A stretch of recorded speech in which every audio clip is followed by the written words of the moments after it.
Turabaramukije nshuti bagenzi mwamana ntajya mukurikirana ibiganiro kuri RTV Agakiza. Turabahaye ikaze kuri uno munsi wa gatandatu w'isabato kw'igenekerezo rya gatatu mu kakaro umwaka wa 2020. Reka imbere yuko tubandanya dutera imbere muri kino cigwa cyacu tubanze twiragiza Imana. Nyene icyubahiro mwami Imana ugira neza, ugira impuhwe nyinshi, ugira imbabazi zitangaje. Reka tugusabe kugira ngo utubabarire, kandi umaze kutubabarira uze ubane natwe muri kino cigwa kugira ngo twigishirize ku bushobozi bwawe, maze ijambo ryawe rigira ukuba n'ubushobozi muri twebwe, arabavuga arabumviriza, ari n'abandi bazogira umugisha wo gukurikirana ibi vyigwa, kugira ngo ubuntu bwawe n'ubushobozi bwawe bukomeze kubera hose icyarimwe mu izina rya Yesu. Kuri uno munsi rero wa gatandatu tugiye kuraba icigwa kiba kimeze nk'imbono muri rusange y'icigwa tuba tumazemo iyinga, aho twigira hamwe ibijanye n'ibindi vyo kwiga no kuzirikana.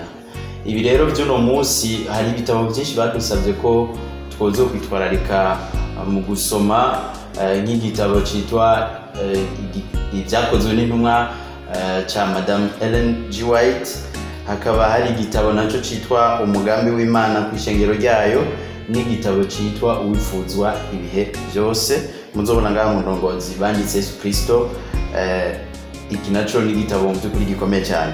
Rero mu gitabo Umugambi w'Imana kw'ishengero ryayo tworaba ku rupapuro rw'9 ukagera ku rupapuro rwa 15, hamwe n'igitabo cy'Ibyakozwe n'Intumwa ku rupapuro rw'amajana 817 kugeza ku rupapuro rw'amajana 823. Ibi ni bisomwa dukwiye gufatira umwanya wo gusoma, naho tuza kubona amwe mu majambo make ahavugwa mu gitabo rero Byakozwe n'Intumwa. Umusavyikazi w'Imana Ellen White yagarutse cyane ku kuntu ishengero rya mbere ryakurikiye Mesiya, ishengero rya mbere ry'Abakristo babanjije ubwa mbere mu binjana bya mbere, bageze igihe bumva yuko bokwigumira i Yerusalemu, birengagiza icagezwe Yesu yari yarabahaye mu butumwa bwiza bwanditswe na Luka mu gice ca 24, imirongo ya 46, 47 na 48, aho yababwiye yuko ivyamuvuzwe ko ivyanditswe mu mategeko ya Mose n'ayabavugishwa n'Imana byari bikwiye gushika kuri we, kandi ko nabo kubera ko bagendanye nawe bakwiye kuba ibyabona byo gushingira intahe ibyo uhereye Yerusalemu ukageza ku mpera y'isi. Rero aha umusavyikazi Ellen White atwereka ko abizera ba mbere bageze igihe bumva yuko bokwigumira i Yerusalemu, maze bakabandanya ubwo butumwa bari baronse, ari ubutumwa bigumije ko canke bugumye i Yerusalemu gusa. Iki cari kibazo, ari nayo mpamvu babwirizwa guterwa intege kandi kugira ngo bafate umwanya wabo ukwiye wo kugira ngo bakwire mu mpande zose z'isi, bashikane igikorwa ahantu hose hashoboka. Kuko muri ino ndwi twabonye yuko umugambi udasanzwe, icyifuzo cy'Imana nyamukuru ari uko umuntu wese asobanukirwa iby'inzira y'agakiza, maze akabihitamo canke akabireka kubwo ubugombe bwiwe, nk'uko Pawulo yabyandikiye Timoteyo mu ikete ryiwe rya mbere yamwandikiye mu gice ca 2 imirongo ya 3 n'iya 4, agomba kumwereka ukuntu Imana irajwe ishinga yifuza na ntayo yuko abantu bayo bomenya ijambo ryayo, maze bagahitamo ibibahesha inzira y'amahoro. Rero aha ababigishwa ba mbere ba Yesu bari bagize ikibazo, kubera yuko ubutumwa ntibwabwirizwa guherera hajya. Mwibuke inyuma y'umwaka wa 34 ubutumwa bwahindukiriye abanyamahanga.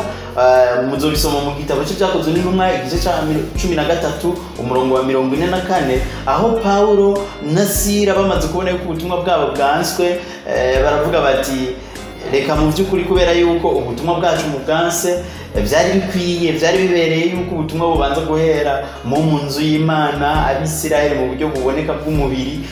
Rero kubera yuko mwasi ubutumwa buhindukiriye abanyamahanga, maze baca batangura gukora igikorwa kidasanzwe, bagenda mu mpande zine zitandukanye z'isi. Novuga ati barafata umwanya umwe wese afata ibirere bitandukanye kugira ngo bikundike bamenyeshe abantu iby'inzira y'agakiza. Ariko aba Bakristo bo ba mbere bagira ikibazo cyo kumva ko bakwiye kugumiza ubutumwa ngaha. Aha rero birumvikana neza mu buryo butomoye yuko Imana itari yishimiye aba Bakristo ba mbere, kubera yuko bumva yuko ubutumwa bukwiye kuguma hafi.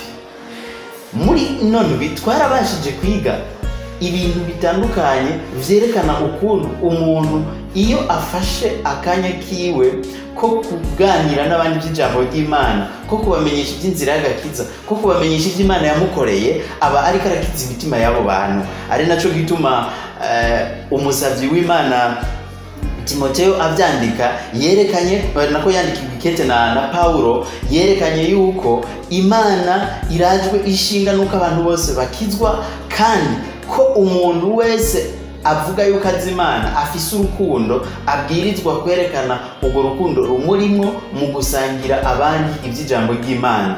Kandi twabonye yuko urwo rukundo rupfuka ibyaha byinshi, izina ry'Imana rihabwe icubahiro.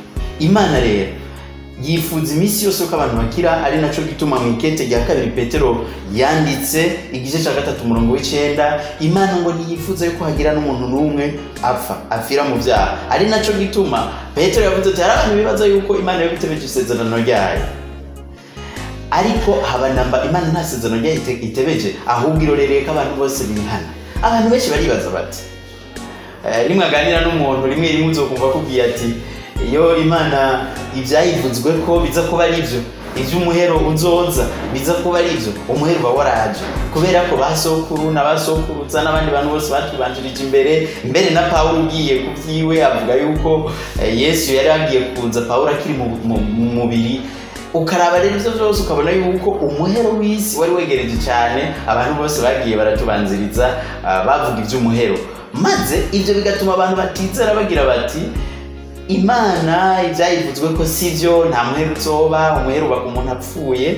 Maze ngaha Petero akagira ati Imana ntitebeje isezerano ryayo. Imana impamvu ibaye irabangiriye umuhero ntushike muri iki gihe ni ukugira ngo umuntu n'uwundi muntu wese bishoboka yuko ashobora gukizwa ubutumwa bumugereko. Mu yandi majambo, Imana yifuza yuko ata muntu n'umwe ava mu mubiri adasobanukiwe iby'inzira zayo, ubugororotsi bwayo, kwimenyekanisha ko urukundo rwayo. Ivyo Imana ntivyishize kwa katuzo gusumba ikindi kintu cyose kibaho.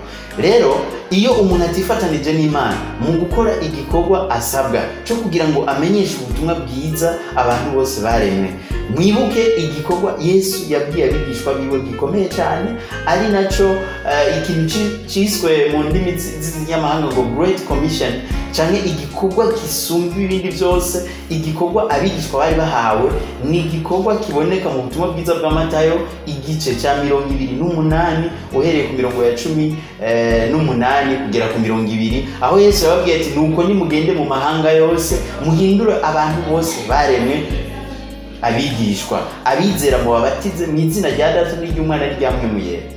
Igikorwa c'abigisha ba mbere, abigishwa ba Yesu bamukurikiranye bari bafise gikomeye gusumba ibindi byose kwari kubwiriza ubutumwa. Ayo majambo na Mariko yarayanditse mu gice ca 16:15, aho Yesu yabwiye abantu ayo majambo yanayasubiyemo Mariko nawe mu kuyandika. Rero ibi bitwereka mu buryo bwagutse yuko umuntu wese yamenye iby'inzira y'agakiza abwirizwa kuyibwira bagenzi biwe mu kubashingira intahe by'Imana yamukoreye. Nibwira ntakekeranya yuko iyo umuntu agiriwe neza n'umugenzi wiwe icyo akora cyagendera mu yaga ahantu hose, avuga ati mu by'ukuri narahuye n'umuntu w'Imana, umuntu agira neza, umuntu muzima. Rero Imana nayo yifuza yuko tugenda turayaga. Imana irifuza yuko ibyo yadukoreye byiza, nta muntu n'umwe adafise igishinga naye, nta muntu n'umwe adafise ibyo Imana yamukoreye, nta n'umwe. Rero iyo tubyutse, iyo turyamye, ibintu byinshi tuba dufise dushimira Imana ni byinshi cyane. Ntibisigura yuko ari byo dukwiye kugenda turirimba, ariko icyambere dushima Imana mu mutima. Ikindi naco, iyo habaye ikintu kidasanzwe ukwiye kugisabikanya na bene data, ari nayo majambo twagiye turiga mu inondwi nko ku minsi ya 4 n'iminsi ya 3, tubona ukuntu abantu bakwiye kwama iminsi yose bitwararika kuvuga icyo Imana yabakoreye. Ubutumwa rero cyari kimwe mu bintu abantu babwirizwa kumva yuko gikomoka ku Mana, kandi kibwirizwa gutangarizwa abandi bantu bose bo mu mahanga yose, nk'uko igikorwa cy'Imana cyari cyatanguwe muri Kristo Yesu. Ibi rero muri ibi byo kwiga no kuzirikanwa, ibi bitabona babwiye mu by'ukuri ndabinginze abashobora kubironka murondere ukuntu mwobisoma kugira ngo tubandanye kuzuzwa muri mpwemu yera. Rero Imana ibakomeze kandi bagire neza. iyi yari incamake yo kuri iki kigo cyo ku munsi wa gatandatu, aho tubona ibindi byo kwiga no kuzirikana. Rero hari abantu mu by'ukuri badukurikirana kandi tubashimira cyane bidasanzwe. Harimo abantu badukurikirana ntibagire icyo bavuze, hari abantu badukurikirana nabo bakagira icyo bavuze, hariho n'ababaza. Rero turashimira cyane bivuye ku mutima uwitwa Ntunda Valentin, tugashimira cyane uwitwa Emeline Irakoze, abo bose n'abantu badukurikirana kandi bakagira icyo bakoze. Turashimira cyane Shania Chanceline n'uwitwa Ginette Gakiza, abo bose turabashimira kubera yuko badukurikirana, n'uwitwa Francine Ntiranyibagira, Michel Kagabo, aba n'abantu mu by'ukuri bagiye baragira icyo bavuze. Rero hari abatwunganiye, hari n'abandi nabo bagize ibibazo babaza. Reka turabe mu majambo make ikibazo uwitwa Ginette Gakiza tubajije. Yaratubajije ati muri ino ndongozi twarize yuko tubwirizwa kunezereza Yesu mu kuvuga intahe no gushingira intahe z'ibyiza yadukoreye. Mbega abantu bakorerwa ibitangaza ntibabivuge, abo bibaharugwa ko nk'icyaha? Reka tubanze tumushimire ku bw'iki kibazo mu by'ukuri yatubagije. Jewe nk'umuntu canke wewe turakwiye cyane kwirinda gupfa kuvuga ngo ikintu n'icyaha kubera yuko tutaba tuzi impamvu zabiteye. Yesu yaratubujije guca urubanza uko ruba ruri kose, ariko icyaha turemererwa kukivuga mizi.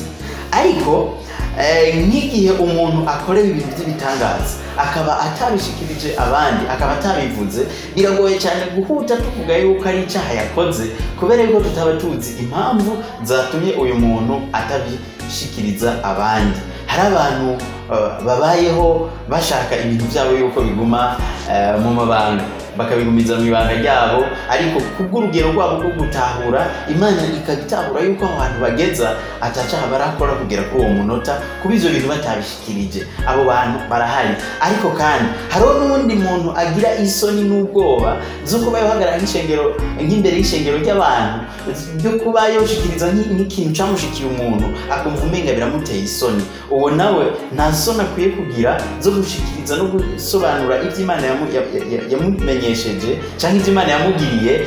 Uwo muntu ababwirizwa gukora icyo ashoboye cyose kugira ngo nawe ashimishe Imana, ariko mu gihe agifise ico kibazo c'ubwoba, Imana iramufata nk'umuntu wayo kandi ikamwihanganira kugera igihe uyu muntu aronse ubushobozi ahawe n'Imana ubwayo bwo kuba yobasha nawe gushikiriza abantu ivyo Imana yamukoreye.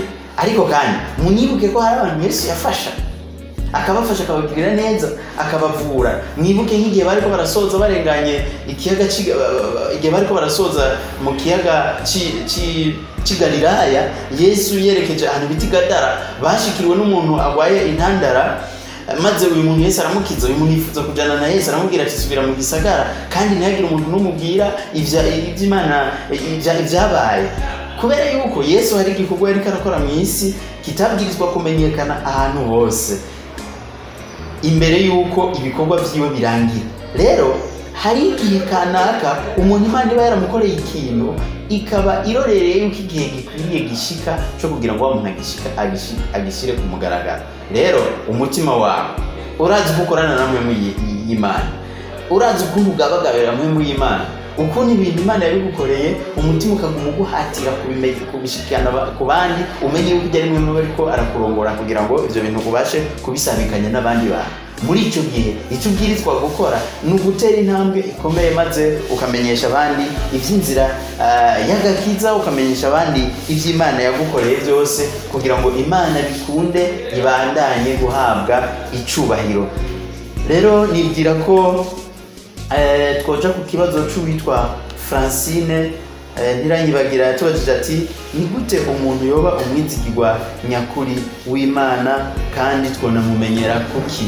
Igihe umusavyi w'Imana Dawidi yariko arandika izaburi, yaravuze amajambo akomeye agira ati ninde azogerera ku musozi w'Uhoraho, ninde azoba ku musozi w'Imana? N'umuntu atavuga ivy'ububeshi, n'umuntu atirahuza kuvyo yemeye, n'umuntu w'umwizigirwa, umuntu ivyo avuze yemera akabishira mu ngiro, umuntu ivyo asezeranye abishira mu ngiro.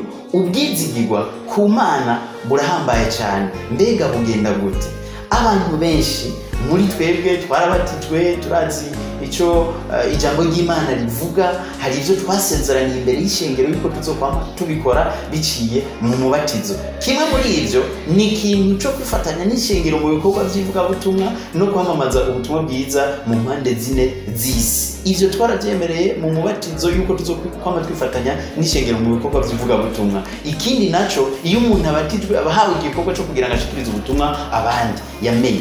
Muri ico gihe umuntu areka kuba umwizigirwa, dufatiye kuri none ngo zitwa turiga mu inondwi, areka kuba umwizigirwa mu gihe vya bindi yiyemeje atabishize mu ngiro, mu gihe igikorwa yahawe n'Imana, igikorwa cyo kugira abandi ubutumwa bwiza arico twabonye ko ari igikorwa kirengeye ibindi byose umukristo ashobora gukora. Iki gikorwa igihe atagikoze ntababaye umwizigirwa ku Mana, kubera ko icyo Imana twiteze ko gusumba ibindi byose nuko hagira umuntu arokoka, yaba twebwe ubwacu, yaba n'undi muntu arokotse kubw'amajambo yumvise avuye mu kanwa kacu, canke kubw'ibikorwa byacu twakoze uwo muntu akabishima maze akegukira Imana. Imana rero ifise ukuntu irabubwizigirwa mu mpande zitandukanye, ariko dufatiye ku kigo turako turiga mu inondwi turabona yuko ubwizigirwa bufatiye cyane kuko iminsi yose tuzirikanana naryo ubutumwa twahawe n'Imana yuko tubwirizwa kubumenyesha abandi kandi tukabikora mu bwizigirwa.